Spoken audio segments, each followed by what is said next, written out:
liyayikhetha igumgedlela inkosi enkulu uBhombela isitimela samampondo. Babamkhulu, omkhulu phakade, amen. Lithi igumgedlela akeliphinde futhi indaba kaNkulunkulu ngoba liyezwa impikiswano enkulu kakhulu ngendaba yaleli gama. Ngoba abezwa phela abantu ukuthi liyayichaza igumgedlela lento kaNkulunkulu. Leli gama elithi uNkulunkulu layichaza igumgedlela ukuthi igama nje eligenerali elichaza nje ukuthi ubaba, alisho lutho. Liqala ukukhuluma uma ususho ukuthi uNkulunkulu ongubani, ngoba ngisho naye uSathane uNkulunkulu. Ikhulumile ngayo ugumgedlela uSizanero lonenombolo ethi 666. Izwe elinonkulunkulu abaningi iyona iRome, lena kuyiyona ephethe zonke izinkolo jikelele emhlabeni. Leli gama-ke elithi uNkulunkulu, umlungu wayehluleka, wayebuza enza inhlolovo ngesikhathi efika lapha ebuza ukuthi ubani omkhulu kakhulu kunina sizwe sabantu abamnyama. Abe sechaza amakhehla ayekhona ngaleso sikhathi ukuthi umkhulu womkhulu, obabamkhulu bethu, okuthiwa ngumvelinqangi. Babe sebethi abelungu uNkulunkulu, njengoba sike sachaza nangegama likaJehova ukuthi umlungu owaqamba futhi lelo gama ngalesi sikhathi efikile emazweni akwa-Israyeli ehluleka ukubiza leli gama elithi Yahweh. Wabe futhi eseziqambela igama elithi Jehova. Leyo nto umlungu uyenzile phambi kwethu lapho utholakala khona uma usebenza ejalidini uthi uyachaza ukuthi igama lakho umzika ayifani, ehluleke umlungu ukulibiza lelo gama bese kuqamba ethi James noma ethi Moses.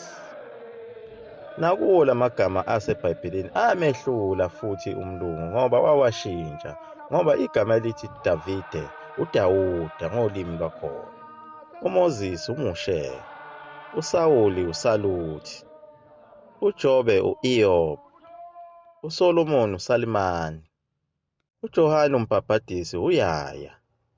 Umlungu lona akazikhathazi ngokuthi mayelimhlula nje igama uvela aqambe igama lakhe, njengalo futhi leli gama likaJesu abathi uYeshuwa ngolimi lwakhona kwa-Israyeli.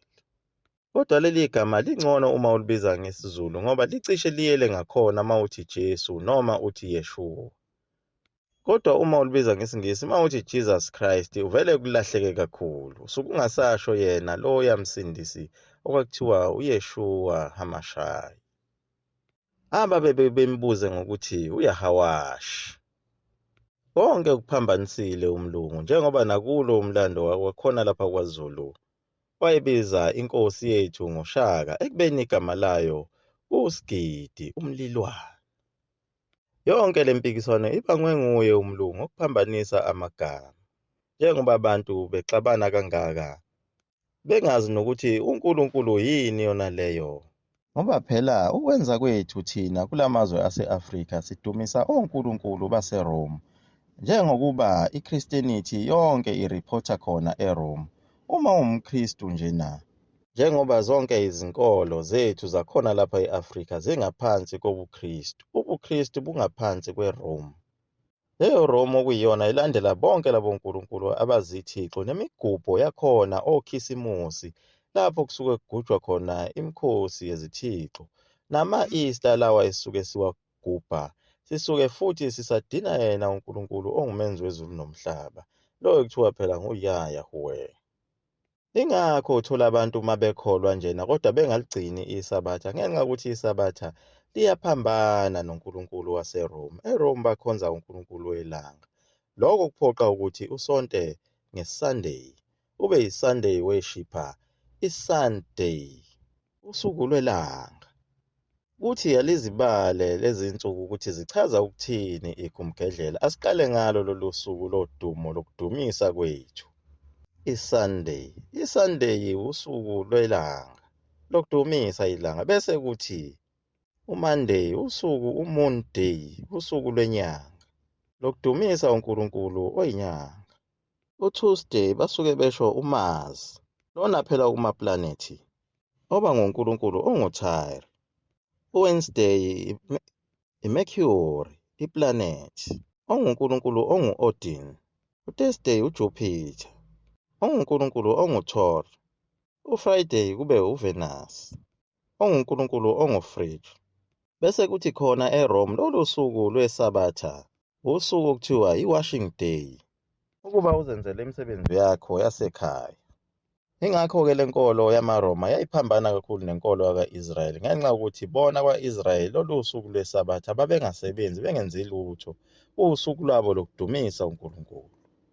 Ngalesi sikhathi amaRoma esephethe umhlaba njengoba esawuphethe namanje, aphoqa abantu bakwa-Israyeli nomhlaba jikelele ukuba udumise ngalolu suku lwawo langesonto, ukuze kudumiseke uNkulunkulu wabo oyilanga.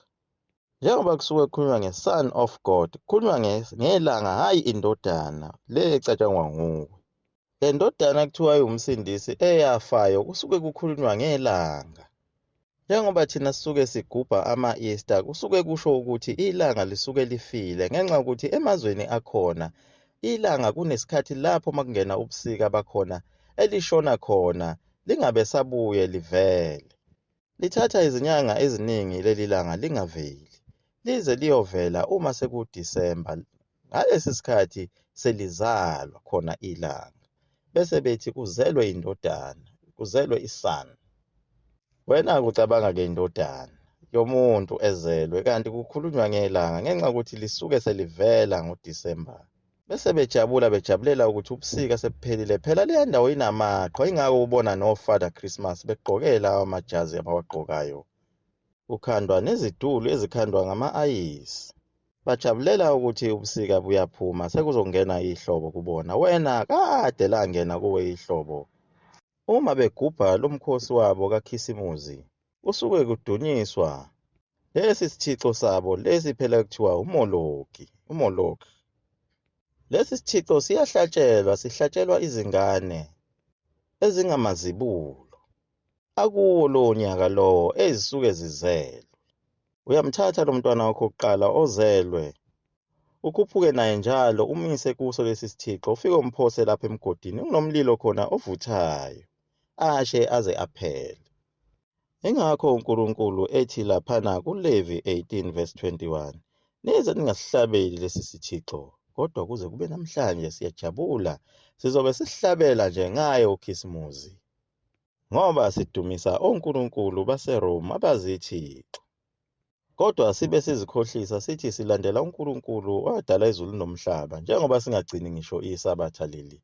Lokho kuwuphawu lokuthi siyizitha zakhe uNkulunkulu menziwe izulu nomhlaba. Okunye futhi ababekwenza laphana eRoma ngawo uKhisimuzi lona, kwakunqunywa amakhanda ezitha. Noma ngabe ucabene nomakhelwane wakho, kumele unqume ikhanda lakhe, bese ulixhoma lapha phela esihlahleni, kulesi sihlahla lesi sikaKhisimuzi. Njengoba usuke sibona sinalamagenqele abovu ahlonywe kuso, kwakusuke kumele amakhanda abantu. Angalesi yasikhathi abantu bami bayabhubha ngenxa yokuswela ulwazi. Kahle uma uzongenela enkolweni, lento ifuna umuntu ofundile nowazi umlando, ngoba uyagijima nje uziphose kulento kanti awuyazi ukuthi isho ukuthini. Njengoba kuze kube manje lingakatholakali nelilodwa ithuna lo muntu wayekhona eBhayibhelini kanye nomndeni wakubo noma uzalo. Ngisho nezindawo lezi okukhulunywa ngazo eBhayibhelini, ezinye zazo kazitholakali. Abantu badideke kakhulu-ke ngaye uNkulunkulu omdali wezulu nomhlaba. Lo nkulunkulu omdali wezulu nomhlaba ukwazi ukuzijika abe noma yini ayithandayo. Uyaba umuntu, njengoba sikhumbula izindaba zoMose lapho babebona khona izihlahla zivutha. Uba noma yini ayithandayo. Uyangena futhi kumuntu asebenze ngaye, njengoba eBhayibhelini wakhetha indlu kaJakobe ukuba uzongena emndenini wakhona asebenze ngawo, njengoba naye uJesu Kristu esemndenini wakhe lona uJakobe owabusiswa. Naye wangenwa ukuye lo moya lo oNkulunkulu owenza izinto ayithandayo. Kodwa umuntu ongenwe yiso lesi silwane somhlola siye simbone ngezinto azenzayo ezingavamile nezingenziwa ngabaprofethi. Sithi masimbona lowo muntu sithi, ayi, ukuthi uyena uNkulunkulu lona ozifihle kuyo inyama yalo muntu. Naye futhi uSathane wenza okufanayo.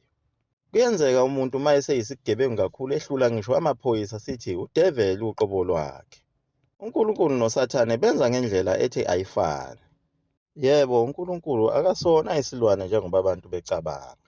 Uke fike eme ngisho phambi kwakho wena ungaboni ngenxa yokuthi sewavalwa ngabelungu umqondo. Njengoba naye umzali wakho lona unguNkulunkulu wakho wasemhlabeni. Uma uhluleke ukukhonza umzali wakho nokumhlonipha, ngisho ungakholwa kanjani ngeke ubone umbuso wezulu, ngoba unguNkulunkulu wakho.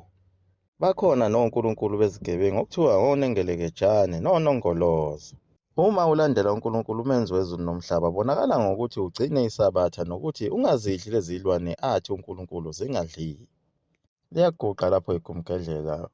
Umzukulu wamafutha umkhovu, uDuwe intombi nesoka. Amen.